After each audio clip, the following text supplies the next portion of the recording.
ഇന്നൊരു അടിപൊളി bread custard pudding recipe നോക്കിയാലോ. അപ്പോൾ അതിനായിട്ട് ഞാൻ 2 പാക്കറ്റ് പാലാണ് ഇവിടെ എടുത്തിട്ടുള്ളത്. അതിനാവശ്യത്തിനായിട്ടുള്ള പഞ്ചസാര ആഡ് ചെയ്ത് കൊടുത്തിട്ടുണ്ട്. നന്നായിട്ട് മിക്സ് ചെയ്തിട്ട് ഇത് തിളക്കാൻ വേണ്ടി വെയിറ്റ് ചെയ്യാം.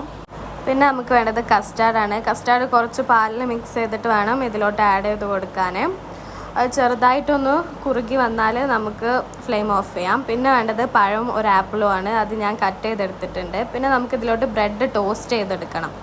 അങ്ങനെ ബ്രെഡ് ടോസ്റ്റ് ചെയ്ത് കഴിഞ്ഞാൽ അതേ പാനിൽ തന്നെ കുറച്ച് നെയ്യ് ഒഴിച്ചിട്ട് നമ്മൾ അരിഞ്ഞ് വെച്ചിരിക്കുന്ന പഴം കൂടി നമുക്കൊന്ന് വാട്ടിയെടുക്കാം. കുറച്ച് പഞ്ചസാര ഇട്ടിട്ട് ജസ്റ്റ് നമ്മൾ പഴം വാട്ടുന്ന രീതിയിൽ തന്നെ വാട്ടിയെടുത്താൽ മതി. ചെറിയൊരു കളർ മാറിക്കഴിഞ്ഞാൽ തന്നെ നമുക്ക് ഫ്ലെയിം ഓഫ് ചെയ്യാം. പിന്നെ കുറച്ച് നട്ട്സ് എടുത്തിട്ടുണ്ട്. ഞാനിവിടെ ബദാം എടുത്തിട്ടുള്ളത്. നമ്മൾ പുഡിങ് സെറ്റ് ചെയ്യുന്ന പാത്രത്തിൽ ആദ്യം ബ്രെഡ് വെച്ചിട്ട് നമ്മൾ റെഡിയാക്കി വെച്ചിട്ടുള്ള കസ്റ്റാർഡ് ആഡ് ചെയ്ത് കൊടുക്കാം. പിന്നെ അതിലോട്ട് നമ്മൾ ആദ്യം അരിഞ്ഞ് വെച്ചിട്ടുള്ള ആപ്പിള് അതുപോലെ തന്നെ നട്ട്സും ഒക്കെ നമുക്ക് ആഡ് ചെയ്ത് കൊടുക്കാം. പിന്നെ നേരത്തെ വാട്ടി വെച്ചിട്ടുള്ള പഴം.